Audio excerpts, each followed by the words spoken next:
Kawasaki just made a huge announcement for a highly anticipated lightweight ADV bike, the KLE 500. Now, for anyone who's been following me, you know that I've been anticipating this since they made the announcement at EICMA last year with that teaser sculpture for a KLE. It was always my belief they would build an ADV bike around that little 451cc engine already in the Ninja 500, the Z500, and the Eliminator. And so they did. What are my initial thoughts about how it compares with the CFMOTO Ibex 450? Well, so let's take a look.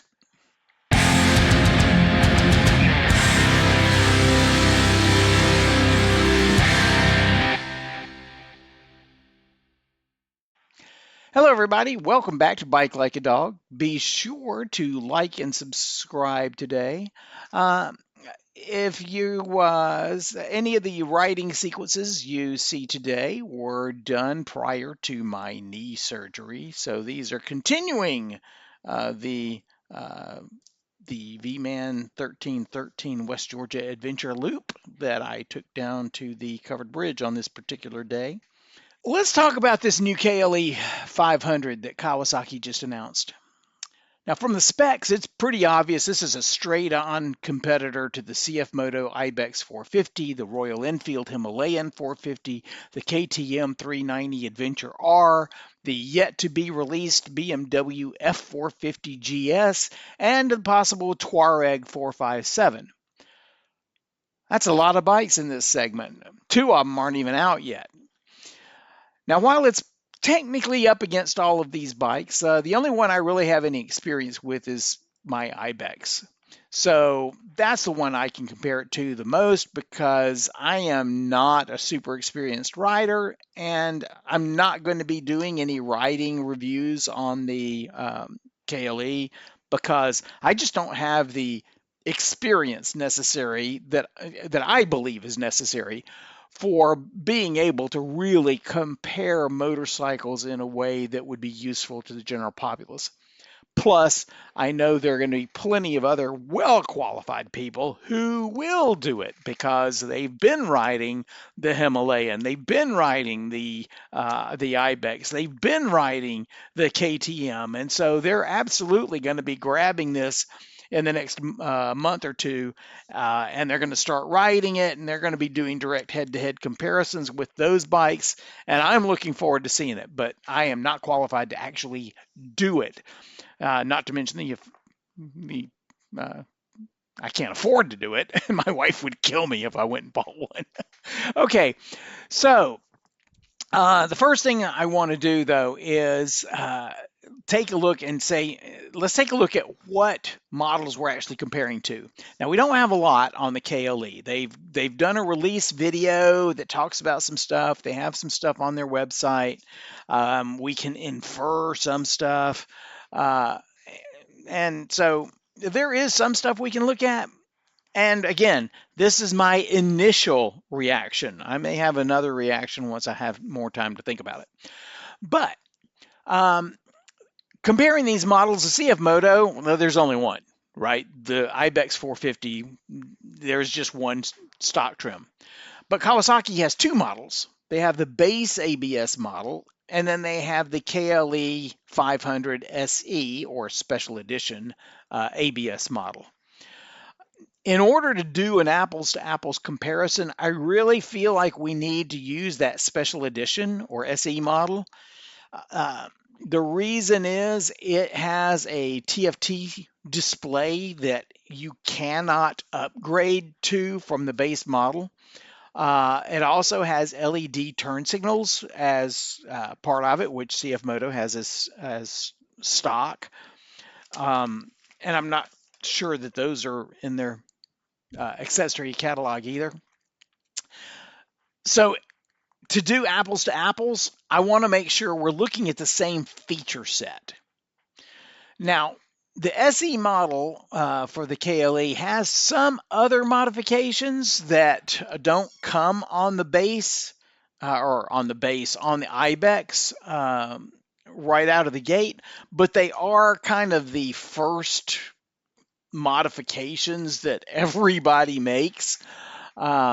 For example, the base model KLE 500 ABS has no handguards, but the SE has metal reinforced ones that look a lot like a bark buster kind of thing. The Ibex has plastic handguards, so one of the things that we upgrade is the handguards, right, to metal backed ones. The SE has a larger skid plate because the base model has I think they call it a skid plate, but it doesn't look like one. But that's also one of the first things we upgrade on the Ibex, because the one that it comes with, everybody looks at and goes, yeah, that's a little bit better than paper, but not by much. So there are some things that we upgrade. So let's get a base level of features so that we can really compare them head to head. The KLE has a price that's about $1,000 higher than the Ibex. The SE model is about $1,000 more than the Ibex. It's not exactly a one-to-one comparison, though, until you look at the features. For example, the KLE comes with a taller seat. A shorter seat is available as an accessory. That's exactly the opposite of the Ibex, which comes with a short seat but has a taller rally seat available.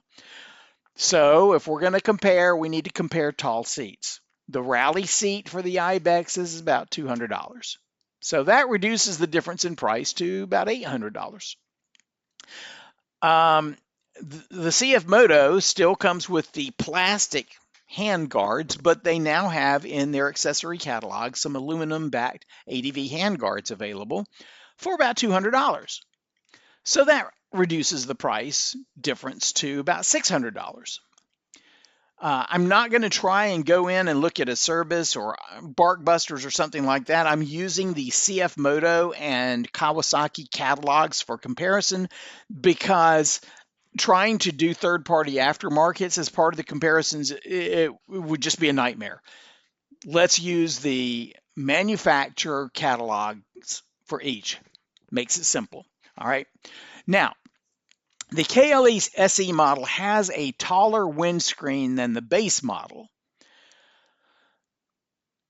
The Ibex has a taller windscreen available also for $150. That lowers our difference now to $450. Now we're going to assume that the larger skid plate on the Kawasaki is also a thicker skid plate that you don't have to replace, in your first 3 weeks of riding. I realize this may be an invalid assumption, but we got to start somewhere. The off-road skid plate for an Ibex 450 is $300. That lowers the overall difference between the two to $150 for similarly outfitted bikes. Now that we have essentially the same features, let's start looking at other specs that we can compare. We'll start with things that are the same. Both now have TFT displays. The KLE has a 4.3-inch display compared to the 5-inch one on the Ibex, but they're both TFT. They both offer connectivity to their mobile app. They both have adjustable windscreens, although the Ibex has more positions than the KLE, which is limited to basically high, medium, and low. And the Ibex is, you can adjust it on the fly with a knob, and it appears that, and of course we're going by pictures, right?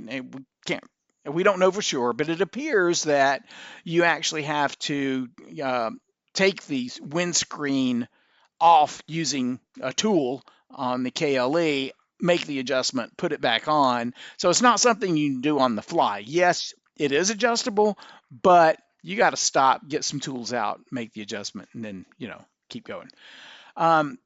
Both bikes do have an ABS on-off switch on the left handlebar. That's awesome. And now that's most of it. We're going to move on to the most obvious difference next, which is the engine. The Ibex has a 449cc engine, makes a max power of 44 horsepower at 8,500 RPM, 32 foot-pounds at 6,250. Both of them have a 6-speed transmission with a slipper clutch. From experience, I can tell you that Kawasaki slipper clutch is awesome. But that's not saying the Ibex one is any slouch. It's good. We don't have a lot of other details concerning the KLE engine, other than it's their 451cc parallel twin. But this is the same 451 parallel twin that's in the Ninja 500, the Eliminator 500, and the Z500.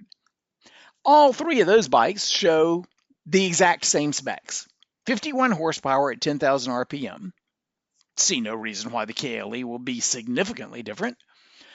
And likewise, all of them show maximum torque, 31.7 foot-pounds at 7,500. Again, no reason to think the KLE is going to be significantly different. Will it be different? Well, yeah, I expect the figures to be somewhat different because they're doing an off-road bike. All three of those are on-road, and they're going to want a little bit more low-end grunt, probably, so that it can kind of tractor through some stuff. But we'll see. That could be why that isn't released yet. I don't know.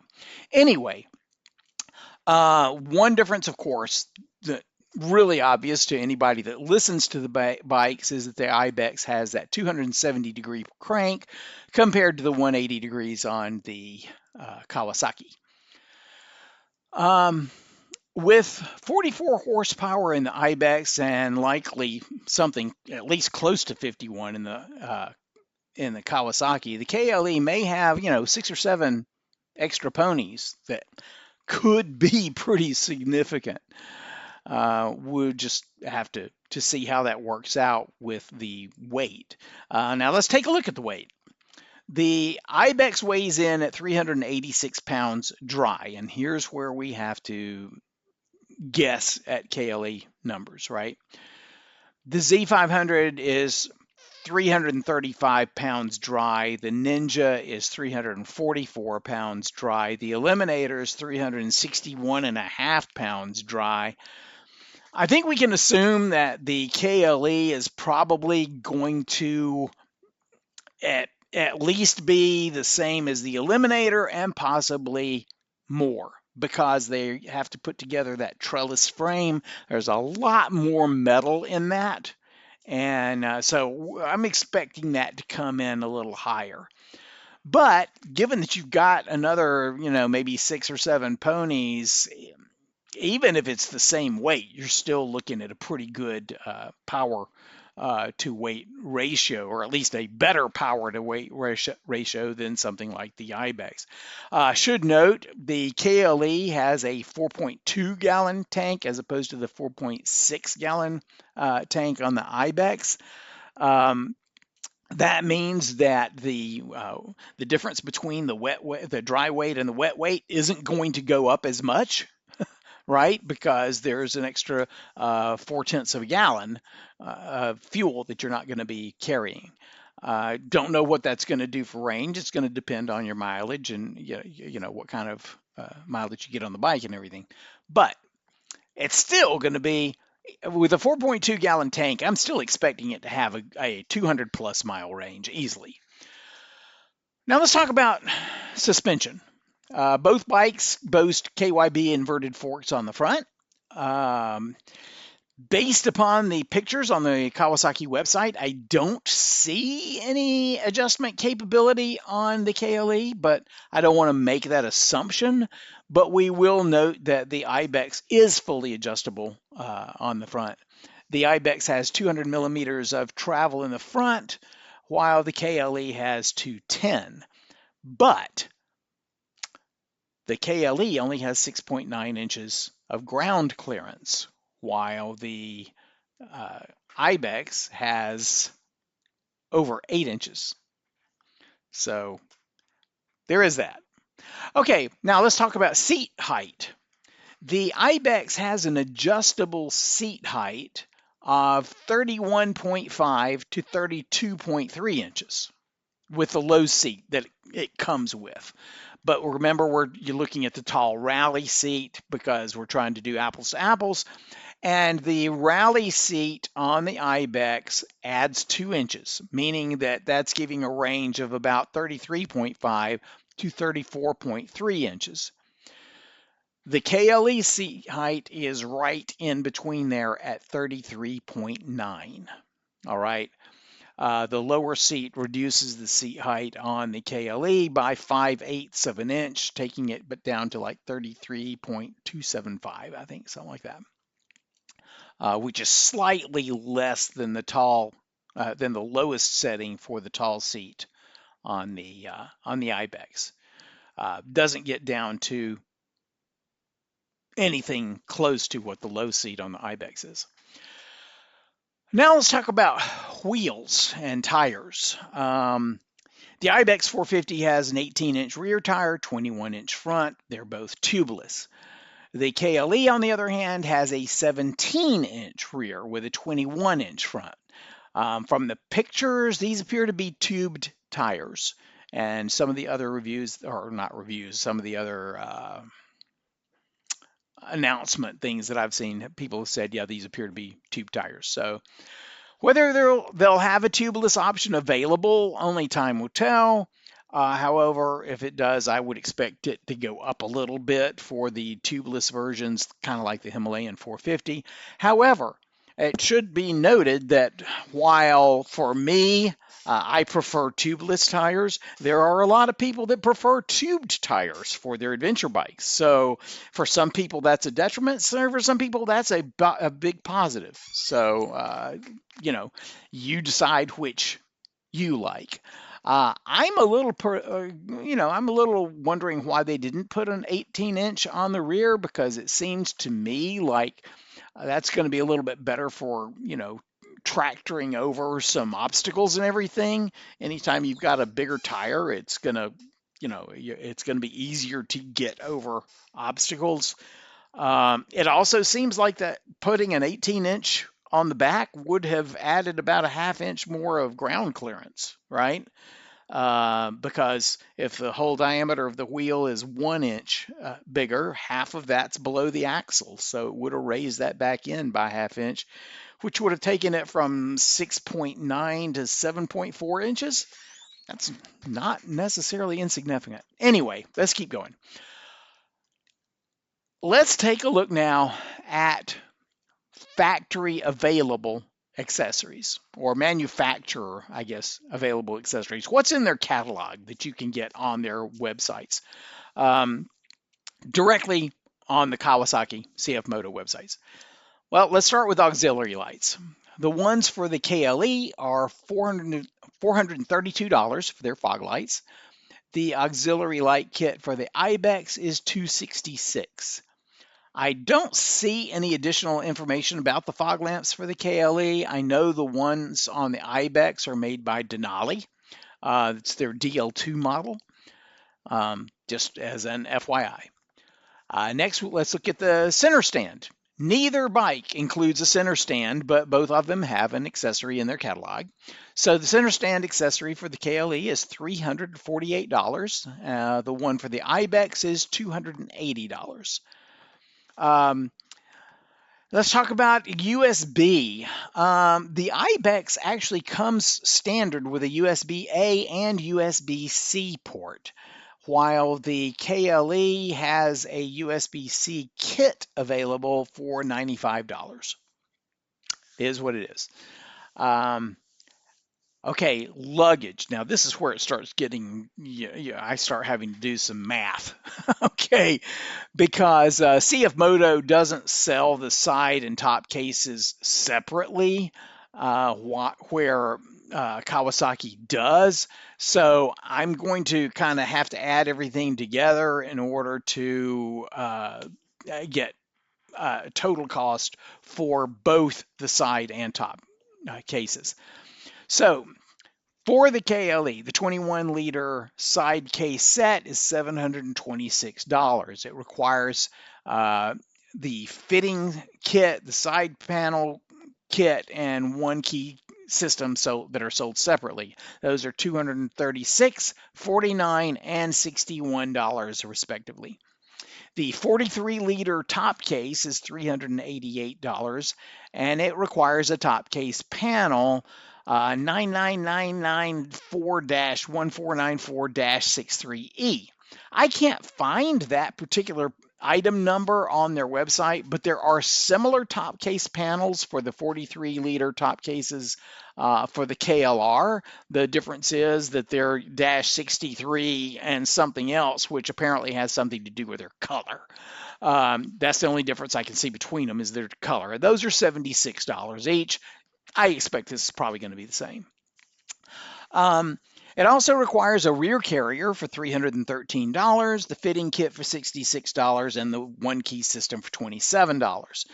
Also separately, yet still required. CFMOTO has a hard pannier set that sells for about $1,700 and requires the $200 pannier racks. That means that the KLE's luggage holds a total of 85 liters and will cost $1,942, while the storage on the Ibex totals up to 99 liters of storage and comes in at just under $1,900. Okay, heated grips. CFMOTO now has heated grips. Those weren't available when I bought it, but both of them have heated grips available. So let's compare.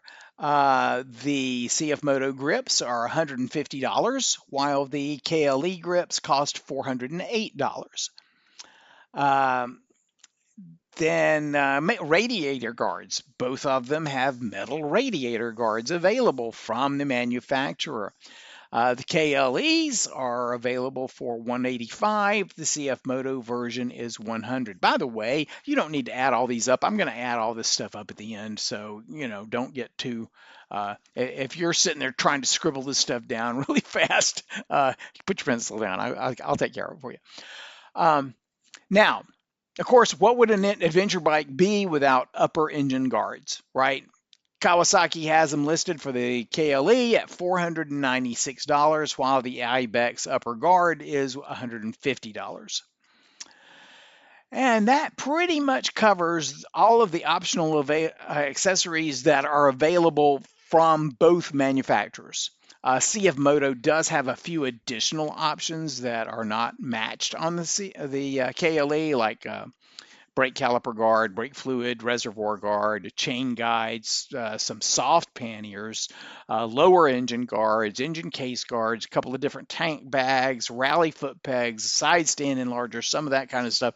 But it's also been around longer, right? Some of the stuff in the catalog now, like I said, like the heated grips and the metal radiator guard, and some of those things were not available when I bought the Ibex back in February. So there's every reason to think that that both manufacturers will continue to expand their accessory catalog.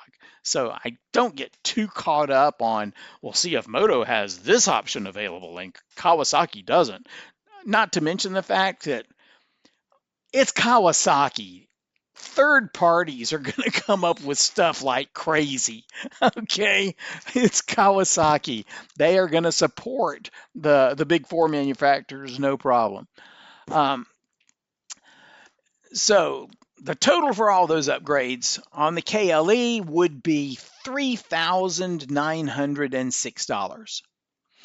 The CFMOTO total would be $2,846. So that's roughly an $1,100 difference.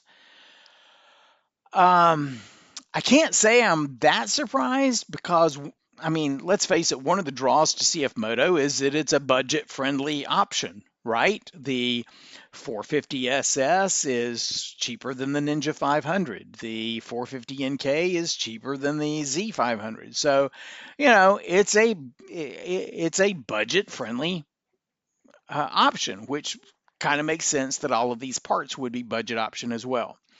I think that CFMOTO also does a lot of co-branding For example, the soft panniers with West Wind Moto, the lights with the auxiliary lights with Denali and things like that. So um, I think that may be where they're able to kind of shave some costs off because they're not having to actually develop the stuff themselves, right? They find something, make a deal with the manufacturer of it, and then come out with a price. Um, Now, I do also want to point out that for the KLE, these are anticipated prices, right? It says on the website that these prices may change. They are subject to change. So who knows? Will they raise the price? Will they drop the price? And I'm not even going to try and predict how tariffs may affect these prices. It's possible that the Kawasaki prices already include, their adjustments for tariffs, while the CFMOTO ones don't. I don't know. All I can do is compare the prices they have listed on their websites. Okay, um, so and tariffs, they change. They could be here today, gone tomorrow. They could be gone today and here tomorrow. Who knows? So we compare what's on the website. All right. Now, there are some other things that the CFMOTO does have as standard features that are nice. I wouldn't say they're deal breakers, but they're nice. It's got the adjustable mirrors, that you can swing in when you're on the road, so you don't have to get double take mirrors. It's got the on the shift lever and the brake, it's got a hinge that helps keep you from bending those levers quite so much. Um, some things like that. There is one thing on the Kawasaki that I kind of looked at and I was like, "What? I'm not sure what's going on," and that's the exhaust. The uh, the exhaust on the KLE is essentially the same as on the Ninja 500 and the Z500, right? It's a low exhaust. It's just above the rear axle, whereas most adventure bikes, including the CFMOTO, have a higher exhaust. So I'm not sure what and why, but I will say that does concern me a little bit. That and the 6.9 inches of clearance, because that means you're going to be even deeper in the water, right? I mean, um, so your clearance is puts you closer to the bottom of the stream, and your uh, exhaust is more likely to be submerged. But uh, anyway, I'm sure that somebody's going to tell me, hey, it's not the exhaust that matters so much as it is the air intake. And of course, we're not going to know anything about that until people start riding it and doing reviews on the bike. Okay, so overall verdict. Well, I think the verdict is pretty much the same as always, which is pick the bike you like. The KLE 450 appears to be a solid contender in this niche. Seems to be priced pretty well. It's not up around $9,000-$10,000, like the DRZ came out. Has popular features like the ABS on and off switch and some stuff like that. Yeah, it doesn't have adjustable suspension, but neither does the Himalayan 450. And a lot of people say the Hemi doesn't need adjustable suspension because it's so spot on right out of the gate. If the KLE hits the suspension sweet spot like that, you may find that you don't really need an adjustable suspension until your riding exceeds, what it does, in which case, even on the Ibex, which has adjustable suspension, a lot of people who ride them really hard are like, yeah, it's adjustable, but I'm still riding beyond what it will adjust, and I have to get the suspension upgraded. So chances are it's a lightweight, and if you're going to be that aggressive on your riding, you're probably going to have to replace or upgrade it regardless. So I kind of take that one with a grain of salt. Now, this might very well be a slam dunk for anyone who has a problem with buying a Chinese bike like Ibex, right? I mean, it is what it is. CFMOTO is a Chinese company. Kawasaki, let's face it, part of the big four Japanese companies. I'm not going to question your motives, your decision, anything like that. It's your money. You buy what you want. I had a 2024 Kawasaki Z500 with this same engine, and I loved it. My son still has his Ninja 500. Wonderful bike. I can't fault anyone for wanting a bike built around that power plant. Chances are that if this bike had been available in February when I was looking to buy, I might well have gotten this. And if it had been out before the Ibex, I probably would have gotten it. All right. Because I wrecked my Z500 in November. So if this had been available in December when I got my check from the insurance company, yeah, I probably would have bought it instead of waiting another 2 months for my Ibex. A lot of that also goes to the fact that I already had a relationship with a local dealership because, bought bikes from them, right? I had a confidence level in the Kawasaki and familiarity with the engine because of the Z and the Ninjas that we already had. And so, yeah, it could have been that could have been in my garage today. I will say the tubed tires would have been somewhat of a deterrent for me because I do prefer tubeless, but you may be exactly the opposite. I would also say the adjustable suspension on the Ibex would have been a draw. However, I'm assuming that if the KLE had been out, like I said, 2 months or at the same time, 2 months before or at the same time, I would have been able to compare. I would have been able to see what the suspension felt like on the KLE. So it may or may not have been an issue, just like the suspension on the Hemi isn't really an issue because it's so good. But other than a few features here and there, these bikes are so similar that it's almost a coin toss. I think we're going to have to really wait until some ride reviews come out, and so we can see what this bike actually feels like, how it rides.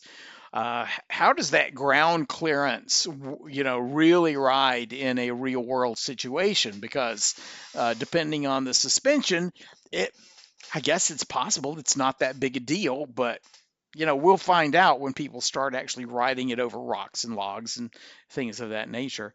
For anybody that's concerned with a Chinese bike, with or a Royal Enfield, an Indian bike, or anything like that, you're concerned with the reliability of them, whereas you feel like, the big four, Japanese bikes are ultra reliable, then yeah, you might want to kind of lean toward the Kawasaki. I can see that. Um, on the other hand, there are people whose confidence in Kawasaki may have been somewhat shaken by their recall of their ZX6R in the past few months and its engine issues.